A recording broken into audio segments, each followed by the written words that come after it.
The man stretched his hand out under the sun, and then something strange happened. His palm quickly turned bright red, and moments later, it actually started to smoke. His dog, watching nearby, grew anxious and restless. Fearing the dog might dash into the deadly sunlight, the man quickly kicked it back into the shadows. It was too dangerous outside. So he locked the dog inside the RV, then suited up in a protective suit. Together with his robot companion, Jeff, he stepped out to scavenge for food. Suddenly, the man's face turned grim. He stared into the sky. A massive wall of black clouds was surging toward them like a tidal wave. A once-in-a-century tornado was bearing down on the abandoned town. There was no time to lose. He jumped into the RV and gunned it in the opposite direction. But no matter how fast the wheels spun, they couldn't outrun the roaring wind. The weather monitor blared with a piercing alarm. Even the dog seemed to sense disaster.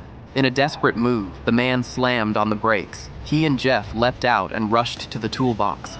Grabbing thick steel stakes, they began anchoring the RV to the ground with heavy-duty cables. But as the weather alert screamed again, warning the tornado was seconds away from impact, the dog kept barking wildly from the window, fearing for its master.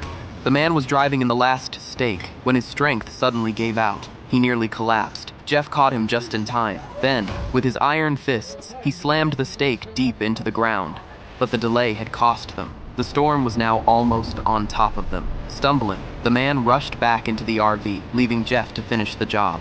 Right before climbing in, he glanced back. The tornado was less than 100 meters away, ripping everything in its path. He quickly locked the dog in a cabinet for safety, activated the RV's storm shutters, and threw open the door to yell at Jeff to get inside. But Jeff didn't listen. He looked at the monster storm barreling toward them.